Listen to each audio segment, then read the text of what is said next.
Red school द्वारा cosmic cube girl कोबिक को captain America का इतिहास फिर से लिखने और उसे यह विश्वास दिलाने के लिए मनाने के बाद कि वो एक हाइड्रा चैंपियन है, कैप्टन अमेरिका हाइड्रा एजेंट बन गया।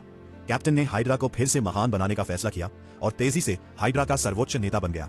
साथ ही उसने सरकार का विश्वास जीतकर SHIELD और अमेरिकी सेना को नियंत्रित करना शुरू कर दिया।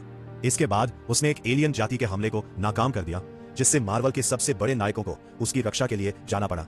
फिर उसने अत्यंत शक्तिशाली SHIELD को सक्रिय करके उन्हें अंतरिक्ष में रोक दिया। अंत में उसने अपनी योजना को अंजाम दिया और खुलासा किया कि वो एक हाइड्रा एजेंट है। फिर उसने ज़ेमो को आदेश दिया कि वो पूरे न्यूयॉर्क और उसके नायकों को दुनिया से दूर डार्क फोर्स आयाम में भेज दे। इसके बाद कैप उन सभी खलनायकों को रिहा कर देता है जिन्हें उसने हाइड्रा के साथ काम करने के लिए राजी किया था, ताकि वे व्हाइट हाउस पर कब्जा कर सके, जिसके परिणाम स्वरूप उनके और पृथ्वी पर बचे हुए नायकों के बीच एक भयंकर लड़ाई छिड़ जाती है। हालांकि जैसे ही नायकों को पता चलता है कि कैप ही हाइड्रा का नेता है, उन्हें तुरंत मार गिराया जाता है।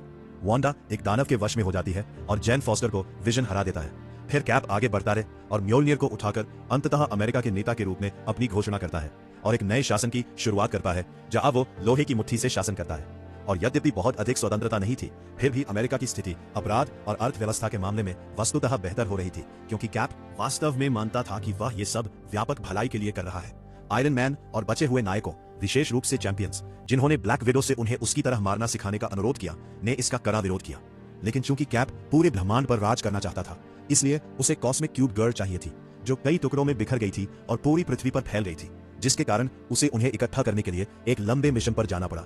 आयरन मैन और उसके साथी भी टुकड़ों की तलाश कर रहे थे, लेकिन कैप सभी कॉस्मिक टुकड़ों को इकट्ठा करने में कामयाब रहा, सिवाय एक के जो उसके लिए सर्वशक्तिमान बनने और दुनिया को अपने नजरिए से बदलने के लिए काफी था।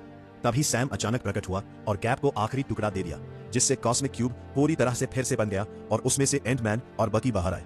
उन्होंने बताया कि वे क्यूब को पूरी तरह से फिर से जोड़ना चाहते थे, ताकि वे उसके अंदर जा सके और कोविक को समझा सके कि उसने गलती की है। फिर वह वापस आती है और कैप द्वारा किए गए सभी कामों को उलट देती है, इससे पहले कि वह स्टीव की पुरानी यादों को भौतिक रूप में वापस लाए, जो फिर म्योल्नियर को उठाती है और हाइड्रा कैप को हरा देती है।